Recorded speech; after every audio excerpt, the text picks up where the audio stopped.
Bana bro, mambo vipi? Hamna noma bro. Uko poa kabisa? Uzima unatosha.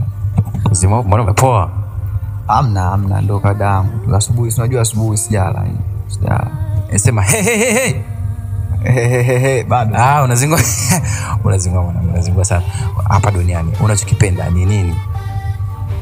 Duniani mimi napenda mimi napenda furaha. Napenda furaha. Furaha. Na furaha yangu mimi naipenda mimi muziki. Japo wengine mpira lakini mimi muziki.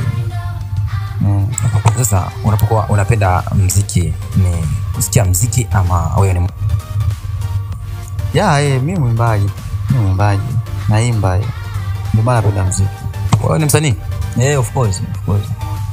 Msukuma au sababu waimbaji wapo aina mbalimbali, Bongo Flava, Singeli, upo upande gani sasa wewe? Mimi kizazi kipya. Alafu ni mbalaza wenyewe. Watoto 2000. Watoto 2000 yani ndio issue zangu hizo. Hakuna msichokijua. Kama Mpenzi mtazamaji, niko hapa live kabisa hapa. Tulikuwa tukipiga stories za hapa na pale. Hii ni asubuhi tarehe 15 Julai mwaka huu hapa 2025. Kwa hiyo unaitwa nani? Unatumia jina gani labda usanii? Naitwa Maton. Nikitumba Maton maana ni masauti yani maana yake.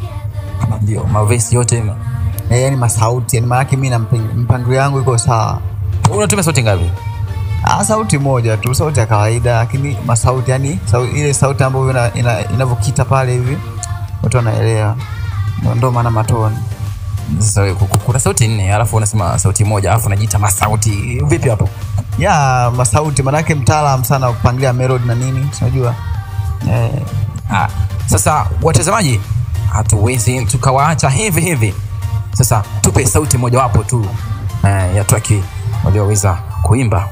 Ya track ambayo ninaweza kuimba labda ila ilikuwa leo siko vizuri. Sijui asubuhi sijala, labda kwa siku nyingine tutafanya. Kwa wakati mwingine tena. Wakati mwingine. So tunaomba radhi wapenzi watazamaji. Asubuhi sana. Unajua ile asubuhi. Sijala. Ujala sigara. Jala. Hatari sana.